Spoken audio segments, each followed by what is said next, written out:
Can't find enough French exam listening and reading material to practice? Don't worry, we've got you covered. Unlimited access to standard questions for both reading and listening on our website. First, you learn the tips, then you practice the questions. Finally, take a full mock test to make sure you're fully prepared. The link is in the description with a 10% discount.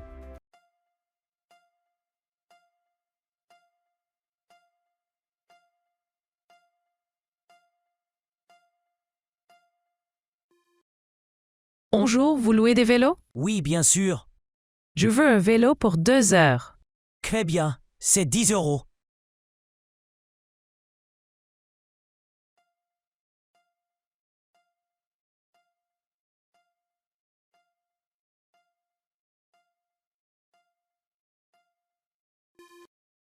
Bonjour, je voudrais une baguette, s'il vous plaît. Voilà, ce sera tout? Oui, Ça fait 1 euro.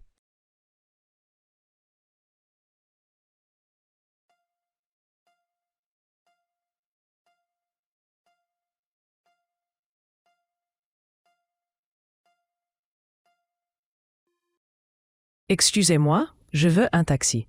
Pas de problème. Il arrive dans 2 minutes. Merci.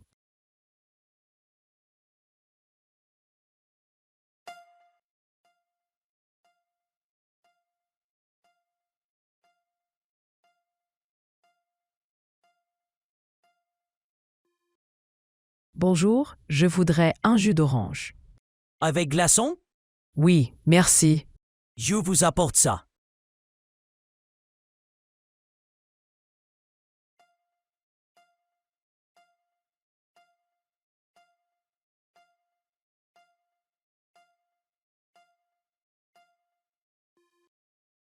Bienvenue au Centre d'art contemporain. En raison d'une forte affluence ce matin, l'accès aux salles 3 et 4 se fera uniquement sur réservation. Vous pouvez retirer un billet gratuit au comptoir d'accueil. Merci de votre compréhension.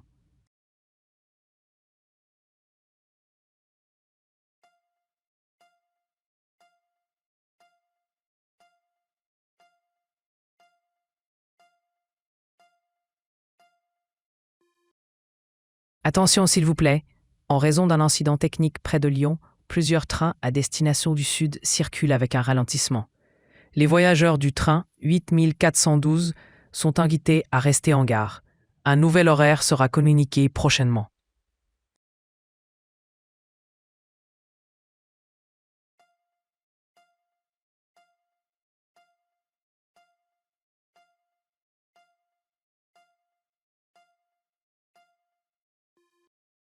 Chères visiteuses, chers visiteurs, nous vous rappelons que les zones proches de la scène principale sont glissantes après la pluie de cet après-midi.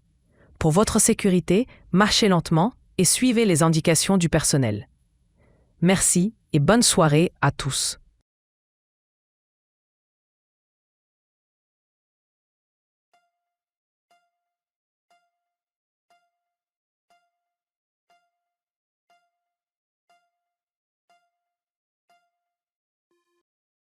Pour célébrer l'ouverture de notre nouvel espace beauté, un article offert pour tout achat supérieur à 40 € aujourd'hui seulement. Rendez-vous à la caisse centrale pour retirer votre cadeau.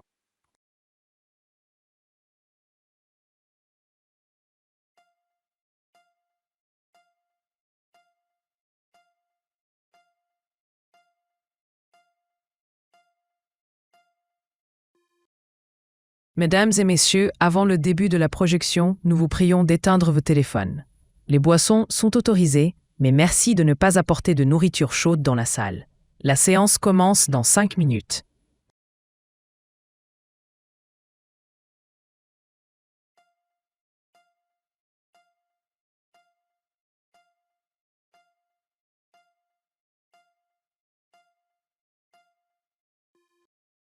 Bonjour madame, ici Paul Martin du club de théâtre. Je vous attelle au sujet de l'inscription de votre fille. Nous avons dû avancer l'horaire des répétitions à 17 h au lieu de 18 h. Pourriez-vous me dire si cela lui convient toujours? Merci de me rappeler.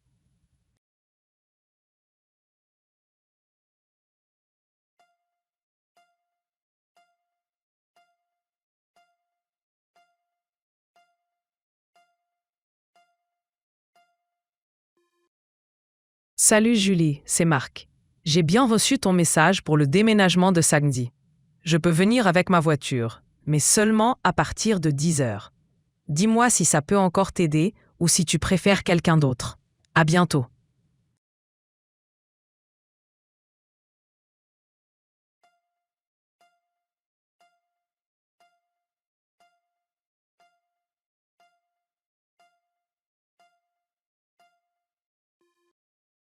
Bonjour, ici la bibliothèque municipale. Nous vous appelons à propos du livre que vous avez emprunté, Le Jardin secret. Il est maintenant en retard de 2 semaines et d'autres lecteurs l'attendent. Merci de passer le rendre ou de nous contacter pour prolonger le prêt.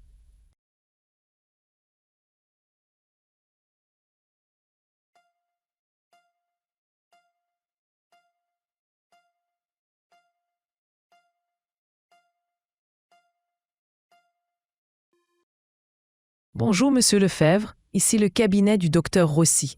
Votre rendez-vous de demain à 15 heures ne pourra pas être maintenu. Le docteur sera en déplacement. Nous avons une place disponible jeudi à 11 heures. Merci de nous rappeler pour confirmer ou choisir un autre créneau.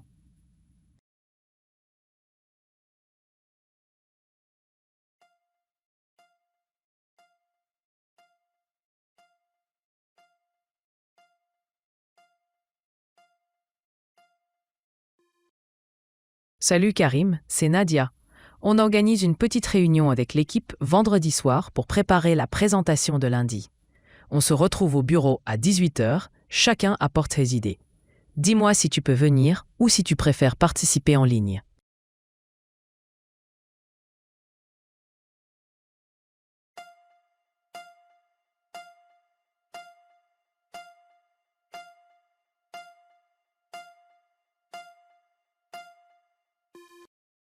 Le samedi, quand je vais en ville, j'ai toujours l'impression d'être coincé entre les klaxons et les gaz d'échappement. Si on réservait le centre aux piétons le week-end, on pourrait entendre les gens parler, les enfants jouer, on respirerait mieux. J'imagine des terrasses plus calmes, des rues où on se promène sans stress. Franchement, si une telle mesure était mise en place demain, je m'habituerais très vite.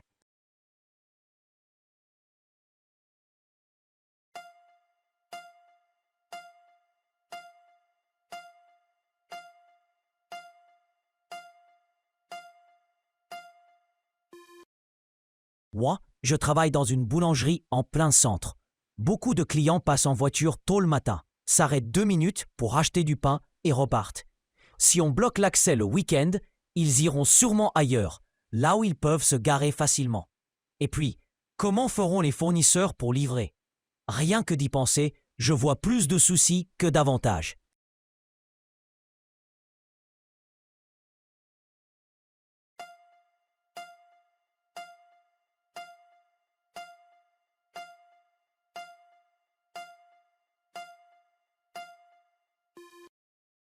Honnêtement, je ne passe presque jamais par le centre le week-end. Je reste chez des amis ou je pars à la campagne. Que les voitures circulent ou non là-bas, je ne m'en rends même pas compte. J'entends souvent des gens débattre de ce sujet, mais personnellement, je ne me sens ni vraiment impliqué, ni prêt à défendre une position particulière.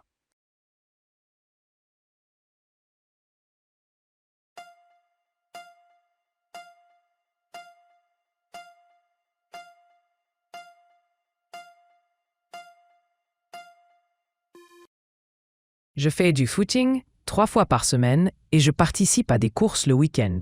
Si je ne bouge pas, je me sens mal. J'organise même mes vacances en fonction des activités sportives possibles.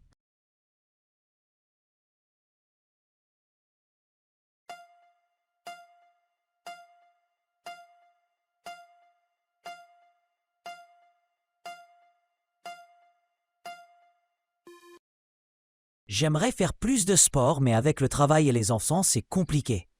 J'essaie quand même d'aller à la piscine 1 fois par semaine et parfois, je marche au lieu de prendre la voiture.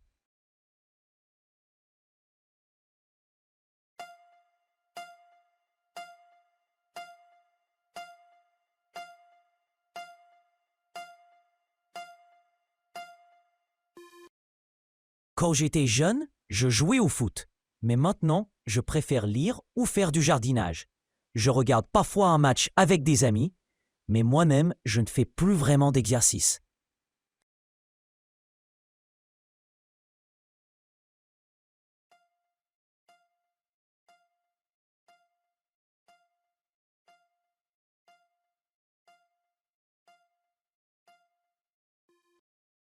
Depuis plus de 10 ans, la ville de Ravel-sur-Mer tente de transformer profondément son centre historique, autrefois saturé par la circulation automobile et le tourisme de masse.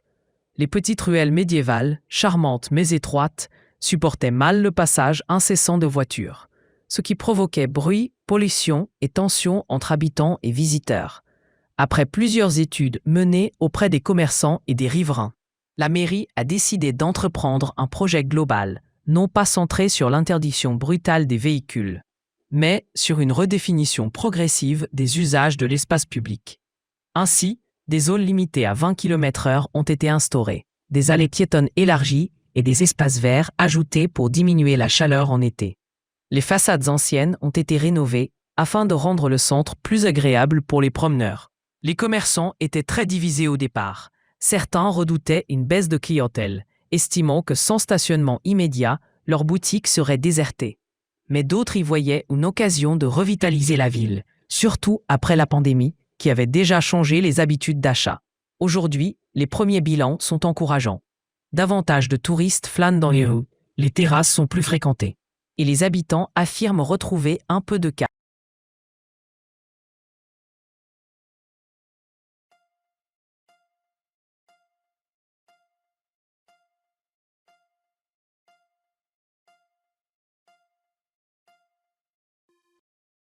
Depuis quelques années, plusieurs laboratoires spécialisés dans la santé au travail étudient l'évolution de la fatigue chez les employés de bureau. Leur dernière enquête, menée dans 8 pays européens, révèle un phénomène inquiétant. Même lorsque les employés affirment dormir suffisamment, près de 40% d'entre eux ressentent une baisse nette de leur concentration dès la fin de matinée, suivie d'une chute d'énergie en milieu d'après-midi. Les chercheurs expliquent que cela n'a pas seulement à voir avec la charge de travail, mais plutôt avec la manière dont les journées sont structurées. De nombreux employés considèrent les pauses comme une perte de temps et mangent rapidement devant leur écran. Certains n'osent même pas quitter leur poste, craignant d'être perçus comme peu productifs. Cependant, les neuroscientifiques rappellent que le cerveau a besoin d'interruptions régulières pour consolider la mémoire et maintenir l'attention. Même une marche de 5 minutes ou quelques exercices d'étirement suffiraient à améliorer la vigilance. Les entreprises qui ont instauré des espaces dédiés aux micro-siestes ou des zones de repos témoignent d'une nette amélioration du climat interne, moins de conflits, une meilleure collaboration entre les équipes et, paradoxalement, une productivité plus élevée. Pourtant, ces pratiques restent difficiles à mettre en place. Les dirigeants craignent que ces pauses soient mal utilisées et certains salariés, eux-mêmes, n'assument pas encore l'idée de s'arrêter, prisonniers d'une culture où la performance se mesure au temps passé devant l'ordinateur.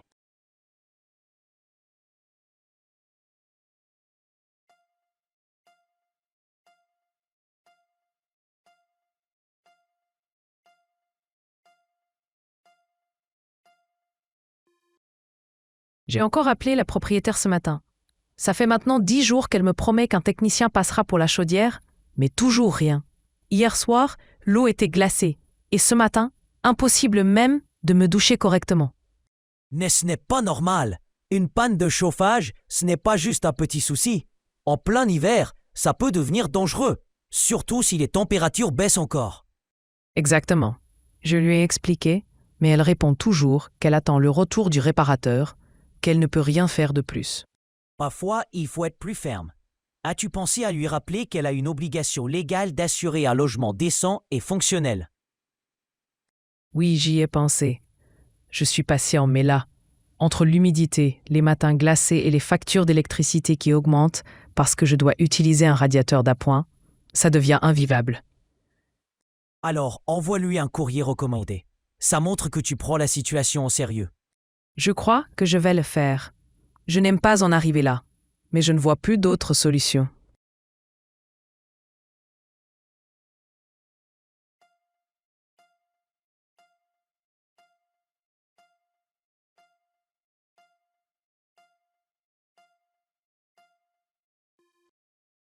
Tu as vu mon planning pour cet après-midi? Je suis complètement débordée. 4 réunions d'1 heure chacune, toutes juste après l'autre. Je ne sais même pas quand je vais trouver le temps de respirer. C'est beaucoup, c'est vrai. Et tu devais finaliser le rapport pour demain matin, non? Oui, et c'est bien ça le problème. J'avais prévu de travailler dessus précisément cet après-midi. Mais maintenant, impossible. Tu devrais peut-être demander un report. Après tout, c'est un document important. Il vaut mieux le rendre bien fait que vite fait. J'ai déjà tenté. Le directeur m'a répondu qu'il voulait absolument une version préliminaire ce soir pour la présenter à un partenaire. Impossible de négocier. Ah, donc même si tu te libères ce soir, tu risques de travailler très tard. Exactement. Je sens que je vais encore quitter le bureau à 21 heures.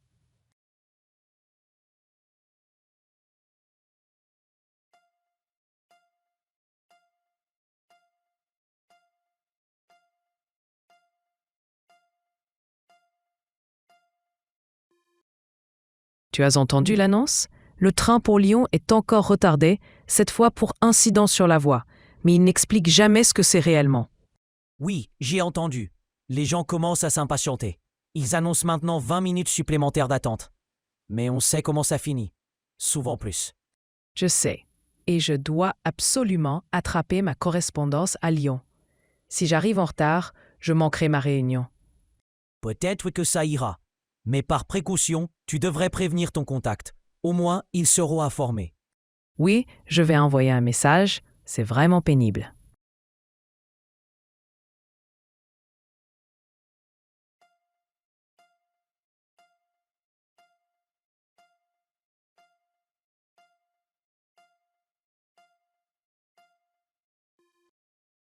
Tu vas rire, j'ai enfin réussi à avoir un rendez-vous chez le spécialiste dont tout le monde parle.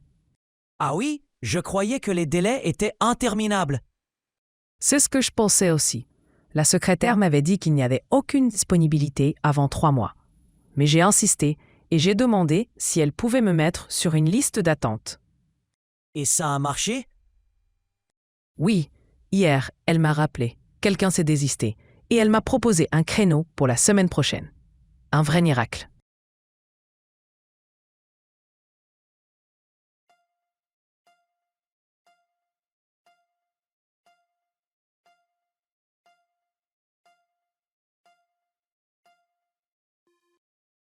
Tu es allé au nouveau marché bio du quartier? Oui, hier. Les prix étaient un peu élevés. Franchement, j'ai hésité. C'est ce que tout le monde dit, mais les producteurs expliquent que leurs coûts sont plus importants, surtout pour réduire les pesticides et respecter les saisons. Peut-être, mais quand même, 4 € pour 3 tomates, ça pique un peu. C'est vrai, mais tu as goûté? Les saveurs n'ont rien à voir avec ce qu'on trouve ailleurs. Oui, j'avoue, les tomates étaient... Quand la qualité est là, on s'y retrouve.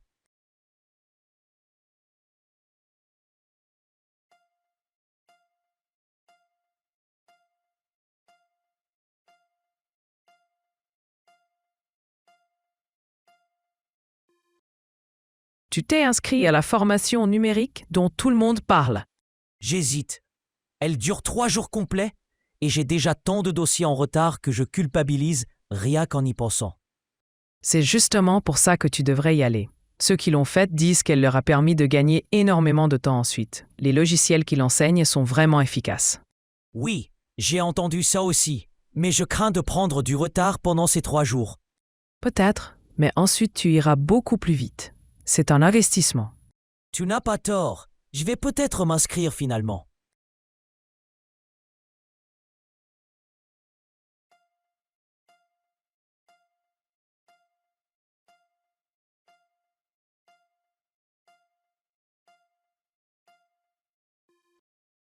Bon, on doit absolument choisir un thème pour la journée solidaire. L'an dernier, certains visiteurs ont trouvé nos ateliers un peu trop théoriques. C'est vrai, on avait mis beaucoup de contenu scientifique, mais les familles avaient du mal à suivre. On pourrait penser à quelque chose de plus concret, plus visuel, quelque chose où les enfants pourraient participer aussi. Oui, par exemple autour de l'alimentation durable. On pourrait montrer comment réduire les déchets, cuisiner les restes. C'est une bonne idée. Mais il faudrait que le public comprenne tout de suite. Pas besoin d'explications longues. Dans ce cas, faisons des ateliers pratiques, compostage, cuisine zéro déchet, fabrication de produits ménagers. Les gens retiennent mieux quand ils font quelque chose de leurs mains. Et les enfants pourraient participer, ce qui attirera plus de familles. Exact, je pense que c'est le bon équilibre. Accessible, concret et utile.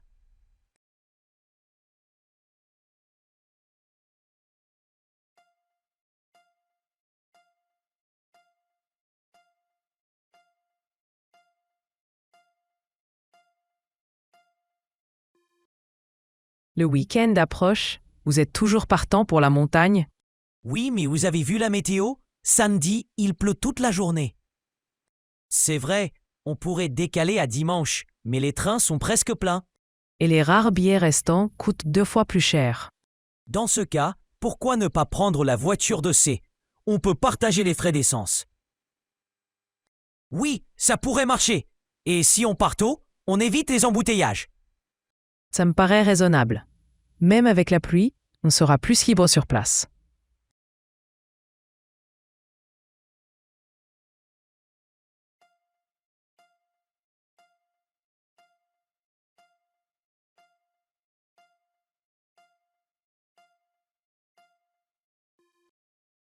Après la dislocation de l'Empire ottoman, plusieurs territoires du Moyen-Orient ont été répartis entre puissances européennes qui, pressées de stabiliser la région, ont dessiné des frontières sans considérer la complexité ethnique, linguistique ou économique des populations.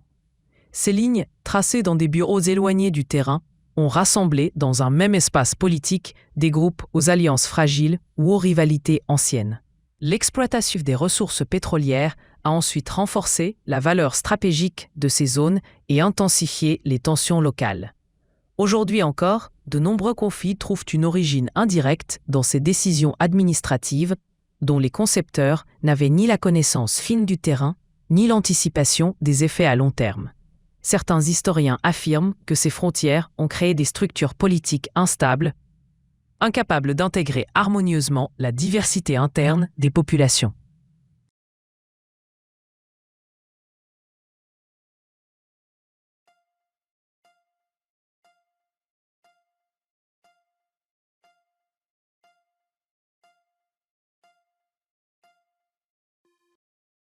Les recherches récentes montrent que l'épuisement professionnel ne provient pas uniquement d'une charge de travail excessive, mais d'un sentiment plus subtil, l'impression que ces tâches n'ont pas de sens.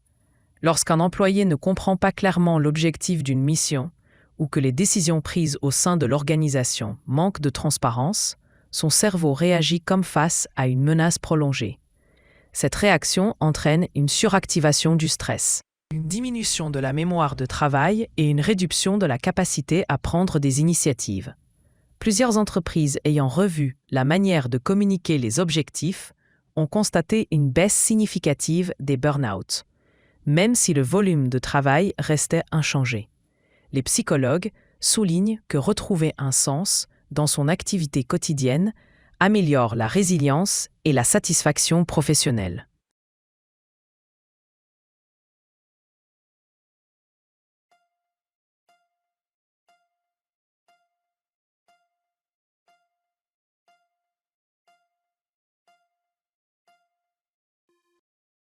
Des spécialistes de climatologie ont récemment montré que les récifs coralliens souffrent moins directement de la hausse des températures que de l'acidification progressive des océans. Lorsque le pH diminue, l'eau devient moins propice à la formation des structures calcaires indispensables à la survie des coraux. Bien que ce phénomène demeure invisible pour l'observateur, il affaiblit les récifs et entraîne leur effondrement graduel, privant une multitude d'espèces marines de leur habitat essentiel. Les chercheurs insistent sur le fait que limiter uniquement le réchauffement climatique ne suffira pas. Tant que les émissions de CO2 continueront à augmenter, l'acidification progressera et les coraux déclineront. La disparition de ces écosystèmes aurait des conséquences majeures sur la biodiversité marine et sur les populations humaines dépendantes de la pêche.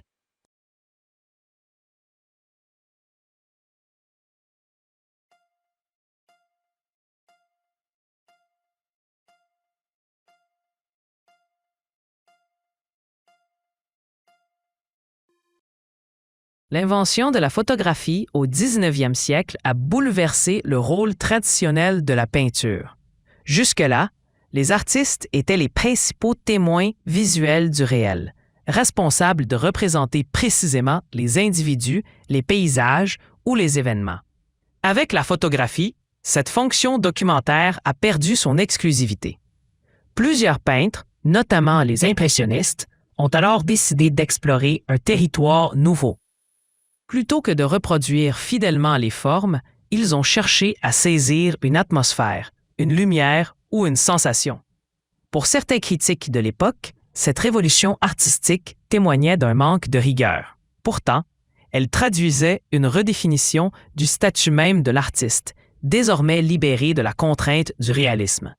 L'art devenait un espace d'interprétation subjective, influencé par la vision intérieure du peintre.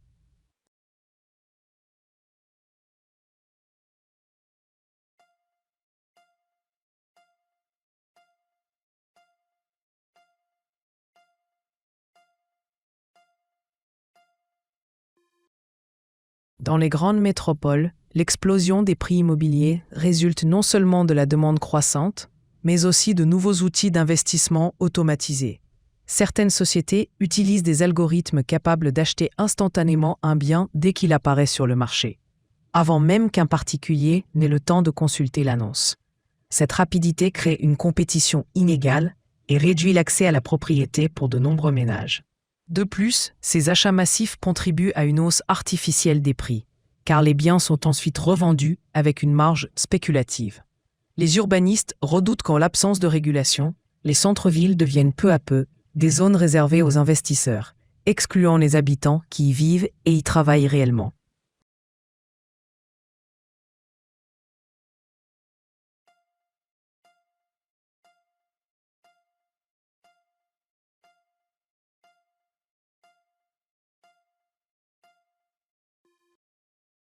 Dans de nombreuses communautés rurales, l'introduction progressive de l'écriture a transformé des équilibres sociaux qui reposaient depuis des générations sur l'oralité. Lorsque les récits fondateurs, les règles familiales ou les décisions communautaires étaient transmis exclusivement par la mémoire collective, les anciens occupaient une place centrale. Ils étaient garants du savoir et médiateurs des conflits. Avec l'apparition de documents écrits, aisément consultables et moins sujets à interprétation, l'autorité s'est lentement déplacée vers ceux qui maîtrisaient la lecture et pouvaient interpréter ces textes. Cette redistribution du pouvoir n'a pas toujours été perçue positivement. Certains y voyaient une trahison des traditions, d'autres une opportunité de modernisation. Mais dans tous les cas, l'écriture a modifié la légitimité sociale en rendant la connaissance moins dépendante de la mémoire humaine.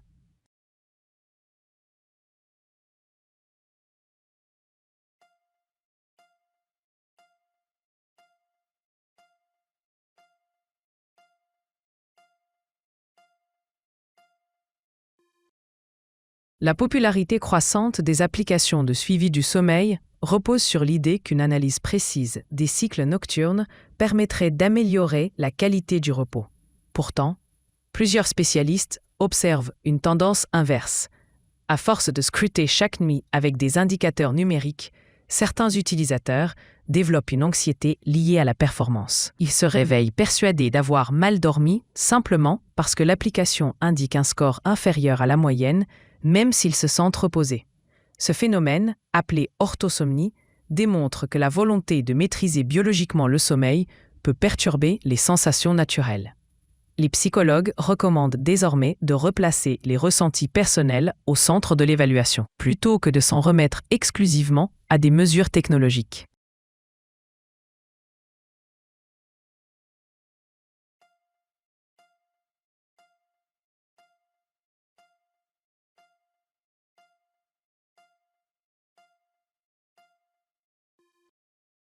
Alors que les campagnes de santé publique insistent sur la réduction du sucre ajouté, une confusion subsiste autour de certaines boissons dites naturelles.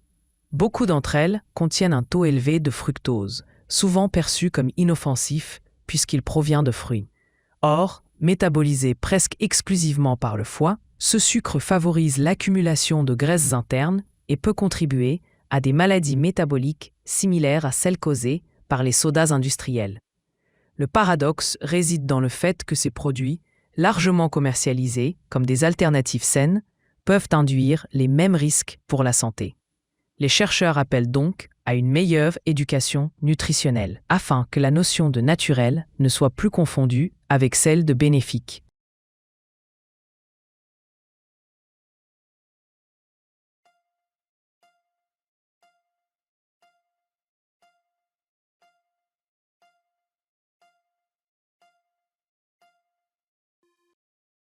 Dans plusieurs villes d'Europe du Nord, des urbanistes expérimentent des zones résidentielles sans aucune signalisation routière.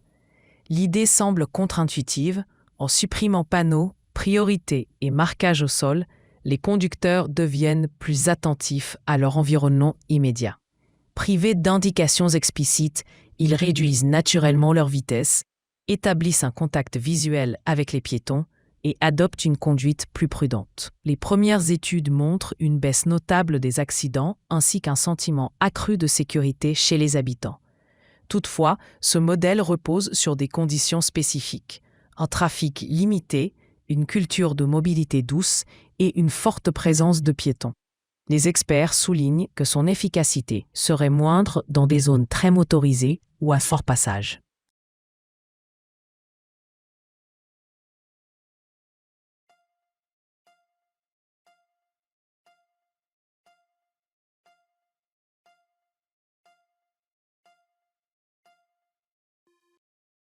Les recherches récentes en neurosciences montrent que certaines formes de douleurs chroniques persistent même en l'absence de toute lésion physique identifiable. Le système nerveux, exposé pendant des mois à des signaux d'alerte répétés, finit par créer une sorte de mémoire de la douleur. Cette hypersensibilisation rend le cerveau plus prompt à interpréter des stimuli anodins comme des menaces, perpétuant ainsi la souffrance. Cette découverte a modifié l'approche thérapeutique. Il ne s'agit plus seulement de traiter une cause médicale, mais de reprogrammer progressivement les circuits neuronaux. Des techniques comme les thérapies cognitives, la rééducation sensorielle ou certains exercices de visualisation permettent d'atténuer cette mémoire pathologique.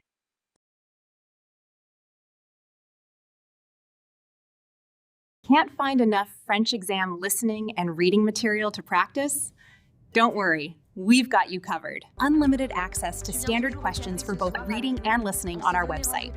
First, you learn the tips, then you practice the questions. Finally, take a full mock test to make sure you're fully prepared. The link is in the description with a 10% discount.